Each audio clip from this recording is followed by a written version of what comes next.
Chapter 11 ang pagkakaroon ng trabaho ni Shiro. Shiro, may dala akong pasalubong sa'yo. Naaalala mo ba ito? Ganito yung tinapay na binigay ko sa'yo dati, noong una tayong nagkita. Alam mo ba na ginawa ko ito, pero di ko nga lang alam kung kasing sarap ba ito ng binigay ko sa'yo noon. Sige, kainin muna habang mainit-init pa ng kaunti. Shiro, bibili ako ng ulam natin, gusto mo bang sumama sa akin? Sumagot ang aso. Aw, sige, gusto kong sumama. Oh, sige, sumama ka sa akin, pero bago yun tapusin mo muna yung kinakain mo at ako naman magpapalit muna ako ng aking kasuotan. After 10 minutes later. After 0 minutes later. Tara na Shiro, umalis na tayo para bumili ng ulam natin. After 15 minutes ay nakarating na sila sa palengke. Shiro, may gusto ka bang kainin dyan sa mga nakikita mo? Kung meron kang gusto, wag mong kagatin, ituro mo lang sa akin, kahit ano pa yan bibilhin ko para sayo.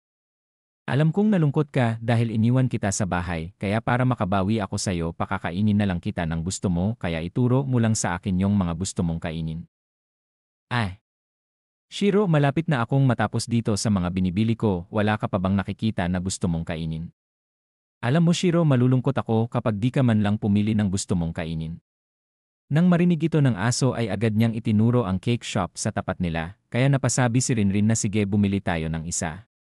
Kaso nang napalingon si Rinrin sa itinuro ng kanyang aso ay nakita niyang sobrang mahal nito, kaya napaisip siya na bibilhin ko ba ito. Kaso sobrang mahal ng presyo, kaya napasabi siya sa kanyang aso, Shiro, yan ba talaga ang gusto mo? Habang sinasabi niya ito ay naisip niya na. Sinabi niya na kahit anong ituro niya ay bibilhin niya, kaya pumasok siya sa shop para bumili ng gusto ng kanyang aso. Napansin ni Shiro na malungkot si Rinrin. Kaya nang makapasok na si Rinrin sa cake shop ay agad niyang kinagat ang pants ni Rinrin para hilain palabas sa cake shop, at nang makalabas na sila ay itinuro ni Shiro ang isang hugis bilog na pagkain na abot kaya lang ang presyo nito, kaya agad pumunta si Rinrin sa itinuturo ng kanyang aso at bumili siya ng 10 dahil sobrang mura lang naman.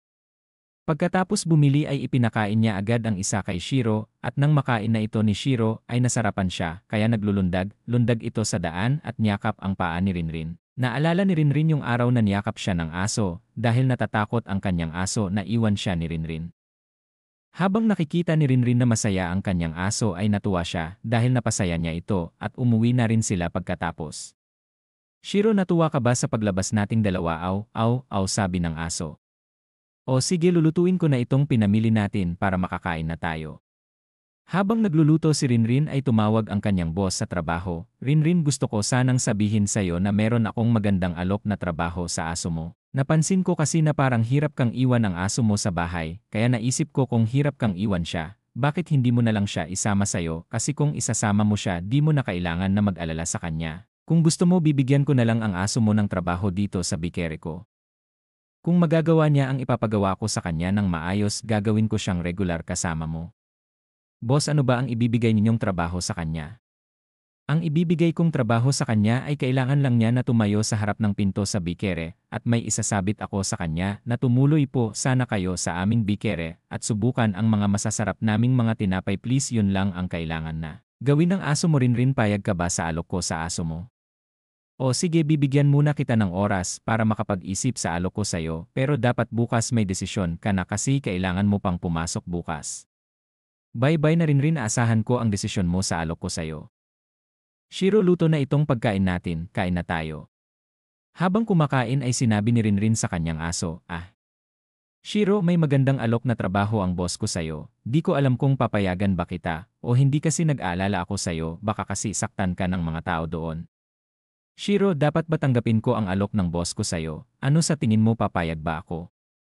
Nag-aalala rin kasi ako na mag-isa ka lang sa bahay. O sige, tatanggapin ko ang alok ni boss ko sa'yo. Maganda na rin siguro yun kasi mas mababantayan kita, Shiro. Okay, dahil tapos na tayong kumain at nakapagpahinga na rin ako, habang nagdedesisyon ay liligpitin ko muna itong mga plato natin at pagkatapos ay tulog na tayo para makapagpahinga na tayo, Shiro. Chapter 12 ang pagsasama ni Rinrin at Shiro. Shiro, sa araw na ito ay ang unang araw natin na magkasama sa trabaho, Alam mo Shiro, hanggang ngayon iniisip ko kung bakit binigyan ka ng boss ko ng trabaho. Nag-aalala ba siya sa'yo dahil lagi kitang iniiwan sa bahay o nais niyang gamitin ka para kumita ang negosyo niya? Pero kung ganun nga okay lang sa akin kasi di muna kailangan maging mag-isa sa bahay at isa pa ba kalakihan ni boss ang sahod ko dahil sa'yo Shiro. Okay. Tara na umalis na tayo para hindi tayo malate sa trabaho Shiro.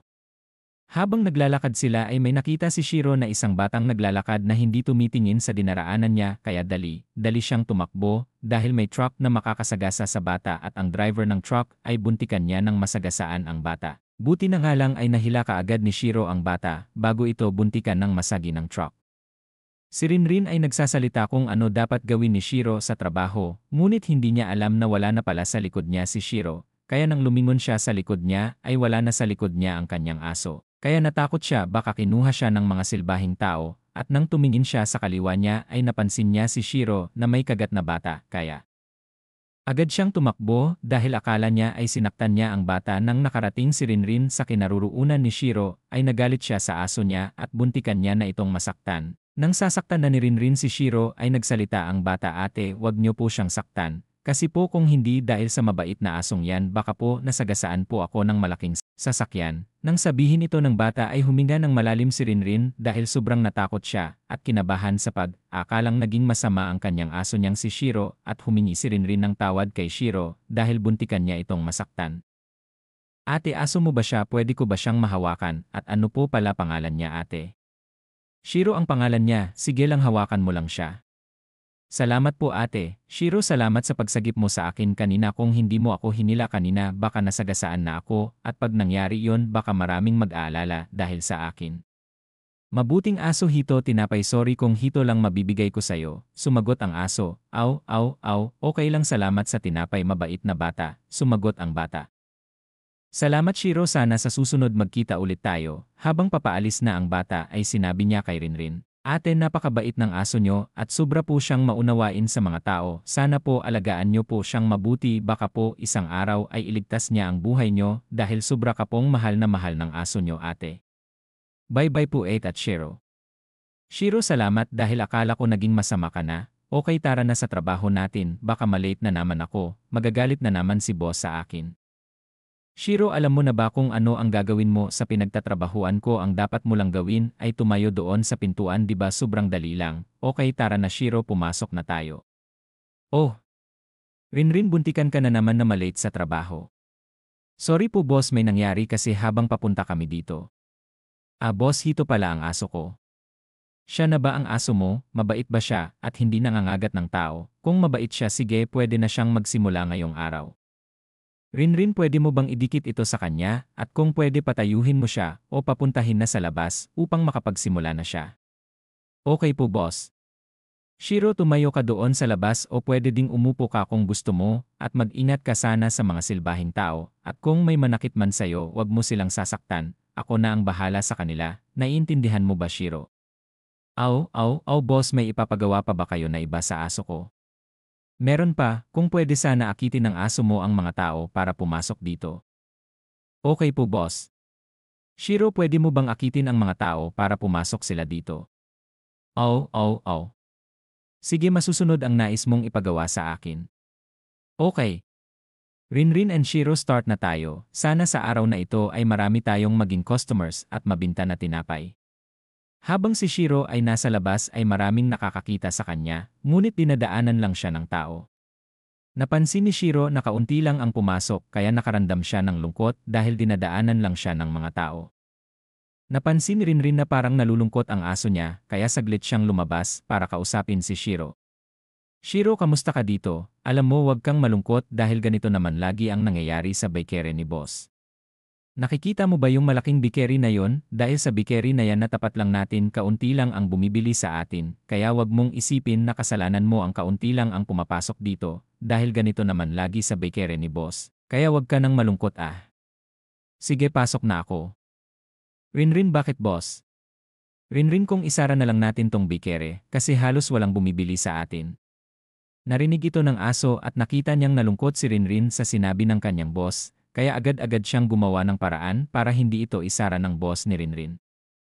Chapter 13 ang pagsagip at muling pagkabuhay. Sa pagsisimula ng Chapter 13 ay tumahol ang aso at narinig ito ni Rinrin at ng kanyang boss at ng mga tao. Nang tumingin ang mga tao sa kanya ay nagsayaw siya sa harapan ng pinto ng bikere. Sumayaw siya na parang inaanyayahan niya ang mga tao na pumasok sa kanilang bikere. Nang makita ng mga tao ang ginagawa niya ay natuwa sila sa ginagawa ng aso. Nakita at napansin nila ang nakasulat sa kanyang leeg na ang nakasulat ay tumuloy po sana kayo sa aming bikiri at subukan ang mga masasarap naming mga tinapay please. Nang napansin ito ng mga tao ay binasa nila ang nakasulat at sobra silang natawa sa nakasulat kaya lumapit sila sa aso at sinabing sige papasok kami at bibili kami ng tinda nyo.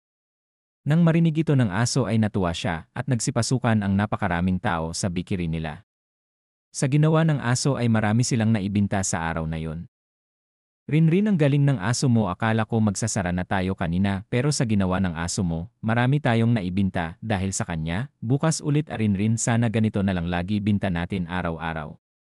Sige umuwi na kayo Rinrin at Shiro. Bye-bye ingat kayo sa pag-uwi. Habang papauwi na sila ay naisip ni Rinrin na magpasalamat sa kanyang aso. Shiro salamat sa'yo dahil hindi ko na talaga alam ang gagawin kanina para hindi ipasara ni boss ang bikiri. Noong nagsayaw ka kanina doon sa bikiri para akitin ang mga tao na pumasok, sobra mo akong napasaya sa ginawa mo at binigyan mo ako ng lakas para magpatuloy sa buhay. Sobra akong nagpapasalamat sa iyo Shiro. Salamat dahil naging aso kita. Shiro gusto mo bang pumunta muna sa park? Alam kong gabi na pero gusto ko kasing magsaya ngayong gabi. Makalipas ang ilang minuto ay nasa park na sila Shiro at Rinrin, habang nasa park ay napansin nila na sobrang dami ng tao sa park na naglalakad at nagsasaya sa gabing iyon. Nang makita ito ni Rinrin ay naisip niyang maglaro sila ng kanyang aso. Nagtakbuhan sila hanggang mapagod sila, habang sila ay naglalaro ay hindi maiwasan ng mga tao na tignan sila at habang nakikita sila ng mga tao ay sinabi ni Rinrin kay Shiro. Tignan mo Shiro pinagtitinginan tayo ng mga tao, pero okay lang yan, wala naman akong pakialaman kung anong isipin nila sa akin, basta magsaya lang tayo Shiro. Habang sinabi ito ni Rinrin ay sobrang saya niya dahil naranasan niya ulit ang magsaya kasama ang alaga niyang hayop. Dahil nagtatakbuhan silang dalawa sa gabi ay hindi maiwasan ng mga tao na pagtawanan sila at iniisip ng iba na baliw sila dahil sobrang gabi na ay nagtatakbuhan pa silang dalawa. Sa pagtatapos ng takbuhan nila ay sobrang tumawa si Rinrin dahil sa sobrang saya niya at nakita ni Rinrin na masaya rin ang aso niya dahil lundag ito ng lundag sa harapan niya. Habang tinitignan ni Rinrin ang aso niya ay biglang bumalik ang alaala niya sa dati niyang aso na namatay habang sila ay naglalaro ng habulan sa park noon. Nang maalala ito ni Rinrin ay agad niyang binuhat ang kanyang aso at sinabing Shiro kumusta ang kalagayan ng katawan mo ayos ka lang ba? Di ka ba nanghihina mas maganda kung umuwi na tayo sa bahay? Habang sila ay papauwi ng bahay ay nanginginig ang buong katawan ni Rinrin dahil sobra siyang nakakaramdam ng takot na baka anong mangyari ulit sa aso niya. Napansin ni Shiro na nanginginig si Rinrin kaya nakaramdam rin siya ng takot dahil hindi niya alam ang nangyayari kay Rinrin. Sa panunumbalik ng alaala ni Rinrin ay sobra siyang natakot baka mawala ulit ang pinakamamahal niyang aso. Nang makita ng aso si Rinrin na sobrang takot habang sila ay nasa bahay ay nag-alala si Shiro sa kanya dahil hindi maintindihan ni Shiro kung anong nangyayari sa kanya. Habang sila ay nasa bahay ay nagpahinga agad si Rinrin sa kanyang kwarto niya dahil para siyang nilalagnat dahil sa kanyang nakaraan noon. Nag-aalala ang kanyang aso sa kanya kaya pumasok si Shiro sa kwarto ni Rinrin para tignan ang tagapag-alaga niya. Napansin ni Shiro na nilalagnat si Rinrin kaya sobra siyang nalungkot dahil sa pag-aakala na kasalanan niya ang nangyari. Napansin ni Rinrin na nilalagnat siya kaya bumangon siya at iinom sana ng gamot pero nang tignan niya ang lalagyan ng kanyang gamot ay walang para sa lagnat at naisip niya na meron siyang itinago sa kabinet niya na para sa lagnat pero nang tignan niya. Ang kabinet niya ay nakakita siya ng isa pero wala na pala itong laman at naisip niya na ininom na pala niya yon noong nakaraang araw kaya wala na itong laman, na ilagay niya ulit doon dahil sa pagmamadali na baka malate ulit siya sa trabaho. Noong naisip iyon ni Rinrin ay sinabi na lang niya na titiisin na lang niya ang lagnat niya. Napansin ni Rinrin si Shiro na binabantayan siya kaya sinabi ni Rinrin sa aso. Shiro okay lang ako magpahinga ka na may pasok pa tayo bukas sa trabaho. Nang papunta na si Rinrin para humiga ulit sa kanyang kama, ay naisip niya munang itapon sa basuraan ang walang laman na gamot na para sa lagnat. Nakita ito ni Shiro at dali-daling tumakbo sa basuraan para kuhain ang walang laman na gamot. Nang kunin niya ito ay wala na itong laman sa loob, kaya naisip niya na noong umaga pa pala nilalagnat si Rinrin. Naisip din niya na baka tiniis niya lang ang lagnat niya para sa trabaho. Halo-halo ang iniisip ni Shiro kung kailan kaya nilagnat si Rinrin. Sa pag-iisip ni Shiro ay naisip niyang ibilihan si Rinrin ng gamot at aksidenteng nakita ni Shiro na hindi na isara ni Rinrin ang pintuan ng bahay kaya madaling nakalabas si Shiro. Habang naglalakad si Shiro para bumili ng gamot ay may napansin siyang hinalang tao pero hindi niya na ito masyadong pinansin dahil nagmamadali siyang bumili ng gamot. Nang makarating na siya sa tindahan ay sarado na ito kaya tumakbo ulit siya sa ibang tindahan at karamihan ay sarado na. Takbo ng takbo si Shiro kaya nanghina siya hindi dahil sa pagod kundi nanghina siya dahil sobra na siyang nag-aalala kay Rinrin at pakiramdam niya na ubusan na siya ng oras dahil sobrang nilalagnat si Rinrin. Sinabi ni Shiro sa kanyang sarili, hanggang dito na lang ba ako si Rinrin, gusto ko siyang gumaling na agad, kaya kahit pagod na ako, handa ko itong tiisin para sa ikaliligtas ni Rinrin. Habang naubusan na ng pag-asa ang aso ay may nakita siyang bukas na tindahan, kaya dali-dali uli siya na tumakbo bago pa ito magsara. Nang makarating na siya sa tindahan ay hingal na hingal siya, pero hindi pinansin ni Shiro ang kanyang pagod at pumunta agad sa tindera. Nang makita siya ng tindera ay nakilala siya agad ng tindera. Di ba ikaw yung sa bakery noong umaga ano kailangan mo? Napansin ng tindera ang nasa bibig ng aso kaya napasabi ito na. Ay! Ito ba ang kailangan mo? Bakit may sakit ba ang tagapag-alaga mo? Siguro sobra mo siyang mahal na mahal kasi tignan mo nga ang sarili mo, sobra kang pagod na pagod para lang makabili ka ng gamot. Hito ang tubig uminom ka muna habang naghihintay na makakuha ako ng gamot. Pagkalipas ng 1 minuto ay dumating na ang tindera at ibinigay na niya ang gamot na kailangan ni Shiro para kay Rinrin. Nang ibibigay na ni Shiro ang bayad sa gamot na nasa bibig niya na pera ay sinabi ng tindera, "Huwag muna akong bayaran. Alam mo ang bait mong aso, sige na umalis ka na baka kailangan na yan ng amo mo." Bago umalis ang aso ay tumahol ito maraming salamat po sa gamot at dali-dali na siyang tumakbo para bilisan dahil sobra na siyang nag-aalala kay Rinrin. Nang malapit na siya sa bahay ay nakita niyang may tao na gustong pasukin ang bahay ni Rinrin at pumasok na ito nang makita niyang bukas ang pinto. Kaya nang makita ni Shiro na pumasok yung kahina-hinalang lalaki, ay lalo pa niyang binilisan ang takbo at nang makarating na ito sa bahay ay narinig niyang sumisigaw si Rinrin. Kaya pagpasok niya sa bahay ay napatakbo siya agad sa kwarto ni Rinrin at nakita niya ang lalaking nadaanan niya noong papaalis siya sa bahay. Ang lalaki ay may pagnanasa pala kay Rinrin matagal na itong umaaligid sa bahay na hindi man lang ito napapansin ni Shiro at Rinrin. Alam ng lalaki na mag-isa lagi si Rinrin sa bahay, kaya naglakas loob na itong pasukin si Rinrin dahil alam niyang mag-isa lang lagi si Rinrin at isang aso lang ang kasama. Kaya inisip niyang kayang-kaya niya si Rinrin at ng aso ni Rinrin. Si Rinrin ay nanghihina pa dahil sa lagnat kaya madali lang siyang napatulog ng lalaki sa pagsuntok sa tiyan ni Rinrin. Nang makita ng aso ang ginawa ng lalaki kay Rinrin ay sobra itong nagalit at nakalimutan ang bilin ni Rinrin sa kanya na huwag mananakit at mangangagat ng tao. Agad na lumundag si Shiro sa lalaki at kinagat niya ito ng sobra dahil sa galit sa pagkagat ni Shiro ay sobrang nasaktan ang lalaki kaya aksidenteng winasiwas ng lalaki ang kanyang kamay kaya napahagis si Shiro habang kagat ang lalaki.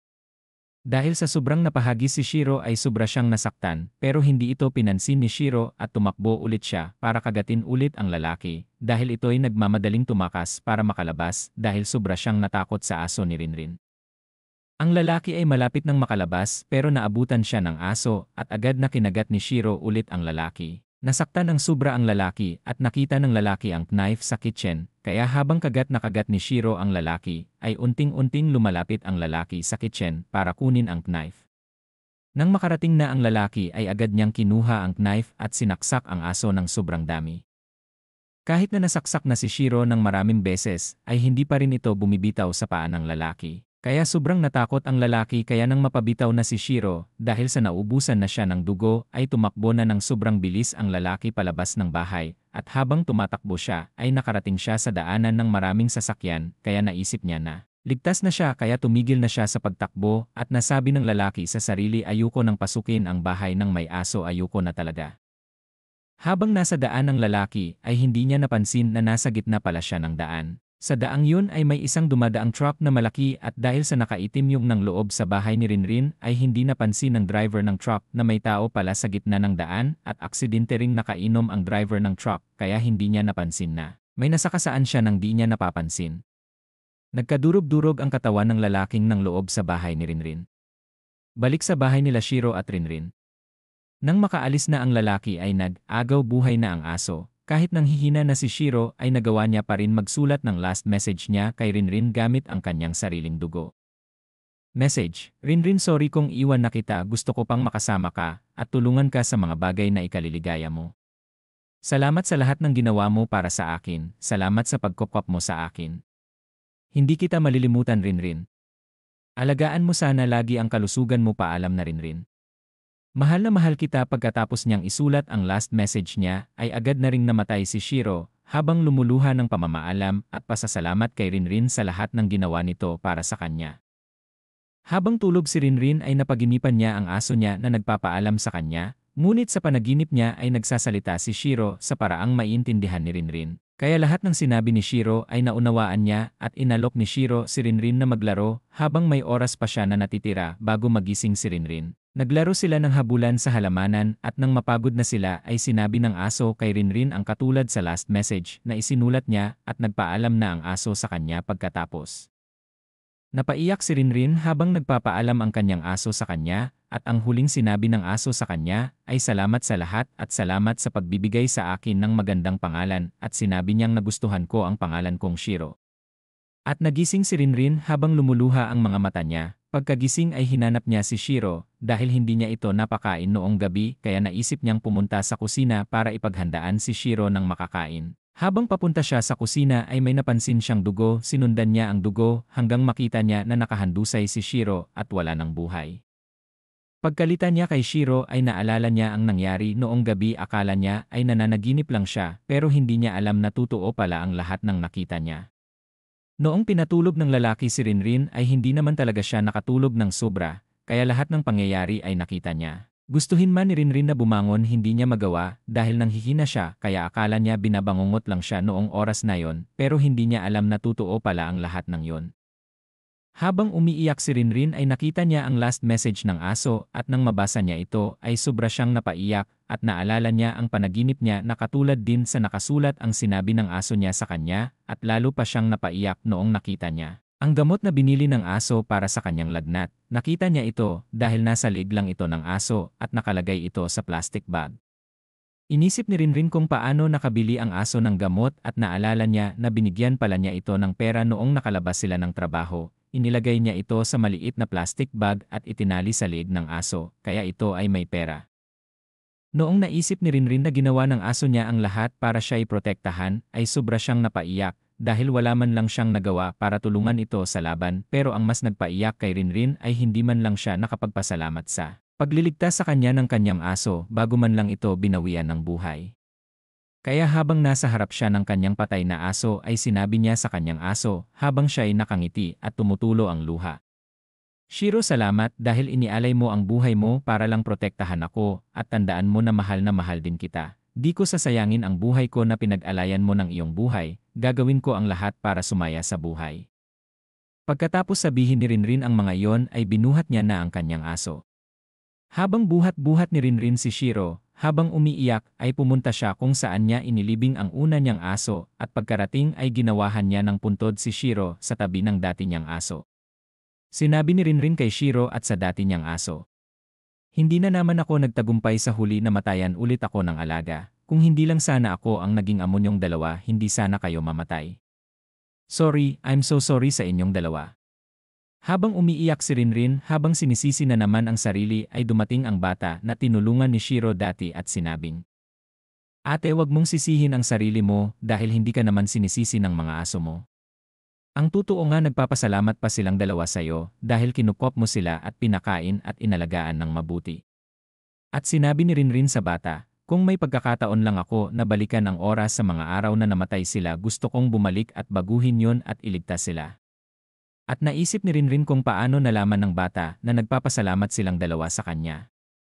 Kaya tinanong niya ito, bata, paano mo naman yun nalaman, at sinabi ng bata sa kanya. Alam ko ang lahat ng nangyari sa iyo ate at sa mga aso mo. Noong sinabi ito ng bata ay naguluhan si Rinrin, kaya ipinaliwanag na lang ng bata ang mga pangyayari. Ang una mong aso ay namatay dahil sa sakit hindi ba ate, pero bago mo pa kukupin ang asong yon ay may sakit na talaga siya na hindi na mapapagaling kahit ang mama mo na si Gabi ay alam yon. Dahil pinagamot niya ito at nalaman na hindi na ito gagaling, pero hindi mo yon alam hindi ba dahil di na sinabi ng mama mo. Alam mo bang bago siya namatay ay sobra siyang nagpapasalamat sa iyo ate Rinrin.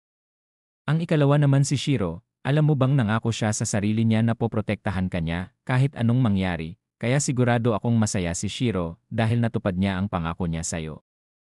Kaya sinabi ni Rinrin sa bata sino ka ba talaga at sinabi ng bata ayaw mong maniwala sa sinabi ko. Sige ipapakita ko sa'yo ang naging buhay nilang dalawa at ang mga nangyari at lahat ng sinabi nila sa'yo habang kasama ka nila at lahat ng iniisip nila na gusto nilang sabihin sa'yo bago sila namatay. Ipinakita nga ng bata ang lahat ng nangyari sa dalawang aso ni Rinrin kung ano ang naging buhay nilang dalawa noong wala pa si Rinrin sa buhay nila at noong nakilala na nila si Rinrin at ipinakita din ng bata kung anong iniisip nila bago sila namatay. Noong nakita ito ni Rinrin ay napaluha siya at umiiyak dahil sa lahat ng nakita niya at nagpasalamat siya sa mga aso niya at nagpasalamat din siya sa bata. Sinabi niya, bata hindi ko alam kung sino ka pero salamat sa iyo at nakita ko ang lahat ng ginawa nilang pagsisikap para alagaan ako at pasayahin at salamat din dahil narinig ko ang boses nilang dalawa. Sinabi ng bata, ate Rinrin ang hiling mong ibalik ang oras ay hindi ko matutupad dahil ang oras na natapos na ay hindi mo na maibabalik kahit anong gawin mo, kaya kapag nagkamali ka di mo na yon mababalikan ate Rinrin. Pero tandaan mo ate lahat ng tao ay nagkakamali dahil likas na yon sa mga tao. Dahil ang pagkakamali ay isang daan para mas makilala mo pa ang iyong sarili upang sa susunod ay maiwasan mo na ang pagkakami na yon. Pagkatapos itong sabihin ng batang babae ay sinabi niya kay Rinrin na alis na siya. Noong lumingon si Rinrin sa likod niya para tanungin ang batang babae kung sino siya at kung paano niya nalaman ang lahat ng iyon. Pero noong lumingon siya ay wala na ang bata sa likod niya kaya akala ni Rinrin na nababaliw na siya dahil hindi niya makita ang bata na kumausap sa kanya. Biglang may nagsalita sa likod niya, yun pala kaya di niya makita ang bata ay nagteleport pala ito sa likod ni Rinrin at pagkaharap ni Rinrin sa likod niya ay isang dalagang babae ang nakita niya at nagulat siya dahil kamukha niya yung bata na kumausap sa kanya. 165, bakit ka nagulat? Ako pa rin ito Rinrin. Hito pala totoo kong anyo, bumalik ako dahil tinawag mo ako. Tinatanong mo kung paano ko yun alam. Alam ko dahil ako ang nagbigay ng tadhanang makilala mo sila. At sinabi ni Rinrin, tadhana pero bakit ako ang pinili mo na makilala nila? Sinabi ng dalaga kay Rinrin bago ko sagutin yan. Ako ang fairy of animal, ang nangangalaga sa mga hayop. Ang dahilan kung bakit ikaw ang napili ko dahil nakikita ko sa iyo ang kakayahan na mapasaya ang dalawang yon. Hindi ko akalain na mapapasaya mo ang dalawang yun na gustong-gusto ng mamatay. Alam mo bang dahil sa'yo nagkaroon sila ng dahilan para mabuhay rin? Ako ang fairy of animal ay sobrang nagpapasalamat sa'yo kaya bibigyan kita ng isang kahilingan. Nang sinabi ito ng dalagang diwata ay sinabi ni Rinrin ikaw kilala ka ba ni Shiro kaya kanya tinulungan noong nag-anyong bata ka.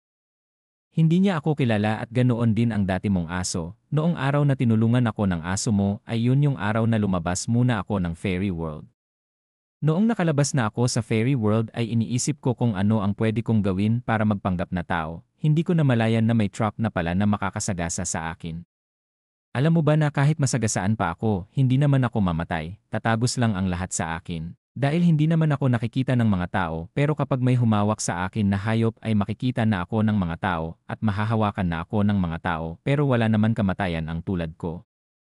Alam mo bang alam ko na mamamatay ang aso mo? Noong una nakita kong ikaw ang mamamatay dahil ang aso mo ay nasa labas para ibili ka ng gamot sa sakit mo pero biglang nagbago ang kapalaran na yon. Alam mo ba rin kung bakit nagbago ang kapalaran na yon dahil sa tindi ng pagmamahal ng aso mo sa'yo? Ngayon rin nasagot ko na ba lahat ng tanong mo? Pagkatapos itong sabihin ng dalagang diwata ay bumalik ulit siya sa pagiging bata dahil napansin niya na naiilang si Rinrin noong pinakita niya ang tunay na siya. Kaya noong bumalik siya sa pagiging bata ay tinawag niya ulit si Rinrin na ate. Okay. Ate bibigyan ko kayo ng isang kahilingan. At sinabi ng bata ano pong hihilingin niyo? Rinrin wish, gusto kong buhayin mo silang dalawa.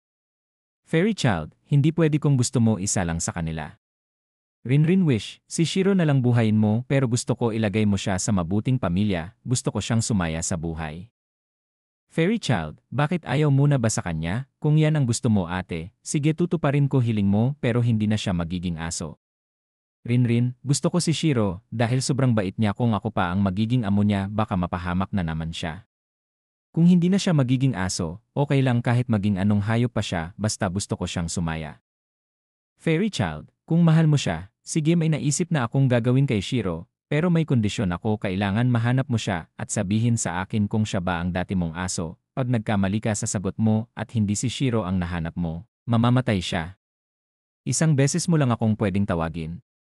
Sabihin mo ito pag tatawagin mo ako, isa itong code pag sinabi mo ito lalabas ako at kukunin na ang sagot mo. Kung hindi si Shiro ang maipakita mo sa akin tandaan mo mamamatay si Shiro. 1 taon lang ang ibibigay ko sa'yo pag lumagpas ay mamamatay na si Shiro at kung tumama ka ay hindi na mamamatay si Shiro. Magsisimula ang countdown sa oras na magkita ulit kayo ni Shiro pero di ko sasabihin sa'yo kung kailan iyon mangyayari kaya galingan mo ate sa panghuhula. Good luck at Rinrin hito ang code sa pagtawag sa akin ate Rinrin. Code, Fairy Tales of Destiny. Okay. Nasabi ko na lahat sa'yo ate Rinrin. Kaya bye-bye na see you ate Rinrin. Sa pagkamatay ni Shiro ay napunta siya sa fairy world at marami siyang nakitang aso at iba pang mga hayop doon. Habang naglalakad si Shiro ay nasalubong niya ang batang tinulungan niya. Hoy! Bata, bakit ka nandito? Fairy, Shiro may gusto akong sabihin sa'yo. Kung may pagkakataon ka na maging tao, ano gagawin mo? Shiro, isa lang ang gusto ko, yun ay makasama ulit si Rinrin at ang maprotektahan siya. Gusto kong sumaya siya sa buhay. Kaya kung magiging totoo yang sinasabi mo sa akin, bata gusto kong mabuhay, kahit 1 taon lang at hahanapin ko ang lalaking makapagpapasaya sa kanya para di na siya malungkot at may protektahan na sa kanya palagi. Habang sinasabi ito ni Shiro ay sobrang nakakaramdam siya ng lungkot kaya sobra siyang umiiyak habang kausap ang bata na hindi niya alam na fairy pala ang bata na kausap niya. Naawa ang fairy sa kanya dahil sa sobrang gustong-gusto ni Shiro na protektahan si Rinrin. Kahit nasa fairy world na siya ay iniisip niya pa rin ang kaligtasan at kasayaan ni Rinrin. Kaya napasabi na lang siya ng, sige tutuparin ko ang hiling mo Shiro at wag mo akong tawaging bata ako ang fairy ng mundong ito sa madaling salita ay ako ang namamahala sa mundong ito. At may isang aso dito na humiling na gawin kitang tao para daw may magprotekta ka Rinrin. Shiro ito pala ang unang naging aso ni Rinrin, siya rin ang humiling na gawin kitang tao at meron pang iba na humiling din tulad sa kanya. Sinabi ng fairy kay Shiro siguradong maninibago ka sa magiging buhay mo sa lupa pero alam kong kaya mo yan. Bago ipadala si Shiro sa lupa upang maging tao ay nagsidatingan lahat ng nagbantay kay Rinrin habang siya ay lumalaki. Ipinakilala ng fairy ang mga aso na dumating at sinabi kay Shiro. Shiro sila ang mga asong nagbantay sa paglaki ni Rinrin para protektahan siya. Ngayon ipinagkakatiwala na nila sa iyo ang lahat ng bagay na pinangarap nila para kay Rinrin. Nga pala sila ang mga ninono mo galing ka sa kanila. Pinagpapasahan nila ang pagbabantay kay Rinrin at noong pinanganak ka di siguro na ipasa sayo ng magulang mo ang pagbabantay kay Rinrin dahil noong sasabihin na nila sayo ay biglang nagkaroon ng aksidente at nasagasaan sila dahil buntikan ng masagasaan si Rinrin kaya tinulak ng magulang mo si Rinrin para di siya masagasaan ng kotse. Kaya di nakakagulat na nakilala mo si Rinrin. At di nakakagulat na nakilala ka niya noong halos mamatay ka na pero walang alam si Rinrin na maraming nagbantay sa kanya na aso. Hindi rin niya alam na ninono mo ang una niyang aso. Nasa una niyang aso nagsimula ang lahat noong hilingin niya sa kaibigan niya na bantayan at protektahan niya si Rinrin at nangako naman ang kaibigan na protektahan niya si Rinrin ay doon na nagsimulang pagpasapasahan ang pagprotekta kay Rinrin. Hanggang dumating na ikaw naman ang sumunod na protekta sa kanya. Kaya ngayon naiintindihan mo na ba kung bakit mo siya nakilala at kung bakit gusto ng mga asong ito na maging tao ka?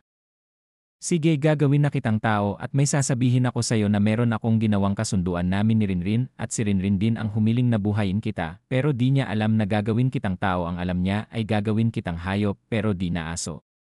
Yun ang alam ni Rinrin kaya meron din akong gagawing kasunduan natin wag mong aminin kay Rinrin na ikaw si Shiro. Hintayin mo ang araw na makilala ka niya na ikaw si Shiro, pag dumating yun pwede mo nang sabihin kay Rinrin na ikaw si Shiro, naiintindihan mo ba Shiro, pag lumabag ka mamamatay si Rinrin. Babaguhin ko ang pangalan mo dahil hiniling ni Rinrin na mabuhay ka sa mabuting pamilya, kaya bubuhayin kita at mamumuhay sa marangyang pamilya at ang magiging pangalan mo ay Haruka.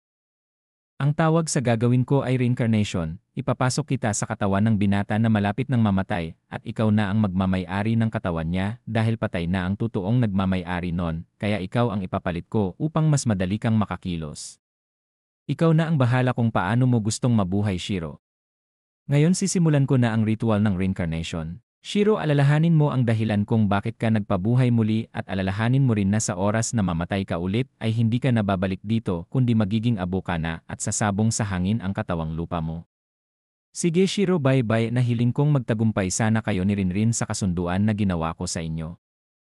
Pagkatapos ng lahat ng pangyayari ay babalik na tayo sa mundo ng mga tao. Si Rinrin ay nangungulila kay Shiro ng isang buwan at sa panahong yun sinabi niya sa sarili na kapag nakita niya ulit si Shiro ay magpapasalamat siya sa ginawa nito. Sa paglipas ng isang buwan ay yun na ang araw na ibinaba na ng fairy si Shiro at ang edad niya ay tulad lang kay Rinrin, 18 years old. Si Shiro ay ibinaba na sa lupa at naisip ni Shiro na nakalimutan niyang tanungin ang fairy kung anong naging kasunduan nila Rinrin.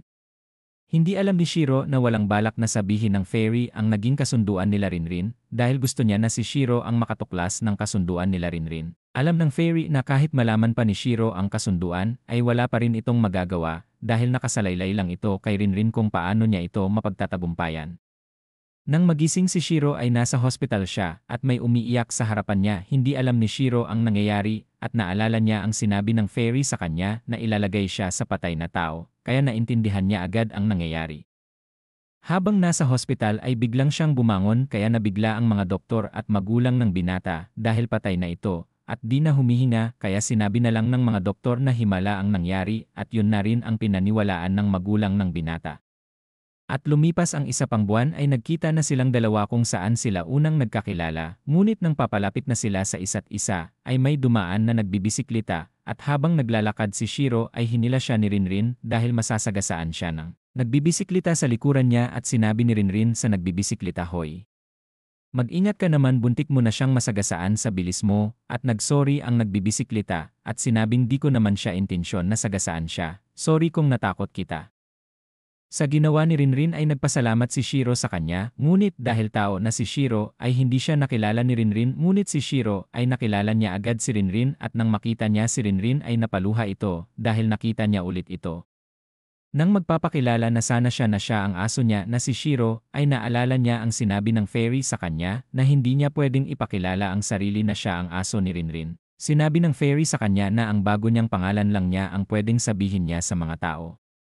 Kaya ang sinabi na lang niya kay Rinrin ay, "Salamat sa pagligtas mo ulit sa akin." Sinabi naman ni Rinrin, "Ay, anong sabi mo? Sorry, hindi kita narinig, naka-headset kasi ako." Sinabi naman ni Shiro, "Wala, wag mo na lang pansinin ang sanabi ko." At tumalikod na si Rinrin ngunit lumingon uli ito para sabihin sa lalaki, "Sa susunod mag-ingat ka na, lagi ka dapat tumitingin sa paligid mo." Sinabi naman ni Shiro, "Okay, masusunod ang gusto mo." At nagkatinginan silang dalawa ng matagal habang nakangiti sa isa't isa. At sinabi ni Rinrin, "Sige, aalis na ako, baka malate na ako sa school," at tumalikod na si Rinrin pagkatapos niya itong sabihin. Sa pagtalikod ni Rinrin ay bigla niyang nakita ang imahe nila Shiro kung saan sila unang nagkita, kaya saglit siyang napatigil at sinabi ni Rinrin sa sarili, "Kahit anong mangyari ay hahanapin kita, Shiro." Tumingin din si Shiro kung saan tumingin si Rinrin at nakita din niya ang imahe nilang dalawa. Nakita niya kung saan binigyan siya ni Rinrin ng tinapay habang tulog siya noong nagkasakit siya. Napaluha silang dalawa sa nakita nilang imahe ng nakaraan nila. Habang sila ay magkatalikod ay may sinabi sila sa kanilang sarili. Sinabi ni Rinrin, "Shiro, gagawin ko ang lahat para mahanap ka. Hahanapin kita kahit anong mangyari, di ko alam kung anong klaseng hayop ka ngayon, pero pangako kong matatagpuan din kita." Sinabi ni Shiro, "Alam kong di mo na ako nakikilala ngayon, Rinrin, pero gagawin ko pa rin ang lahat para protektahan ka. Kahit ikamatay ko pa ulit, handa akong ibigay lagi ang buhay ko para protektahan ka." Habang sila'y magkatalikod na at may layo na sa isa't isa, ay biglang lumingon si Shiro at sumigaw ng malakas, "Ikaw babaeng maganda, lagi ka sanang mag-ingat, Rinrin." Noong sinambit niya ang pangalan ni Rinrin ay mahina lang niya itong sinabi. Napangiti si Rinrin dahil sa ginawa ni Shiro at sinabi rin niya ng malakas sa lalaki, ikaw din gwapong lalaki, mag-ingat ka din lagi at lagi kang tumingin sa paligid mo, baka mabunggo ka na niyan sa susunod, hahaha. Sana magkita ulit tayo. Napangiti si Shiro sa sinabi ni Rinrin at pagkatapos nilang sumigaw at magpaalam sa isa't isa ay pumunta na sila sa kani-kanilang pupuntahan habang sila'y nakangiting dalawa sa daan. Dito nagtatapos yan ni Volume 1 ng Fairy Tales, Destiny.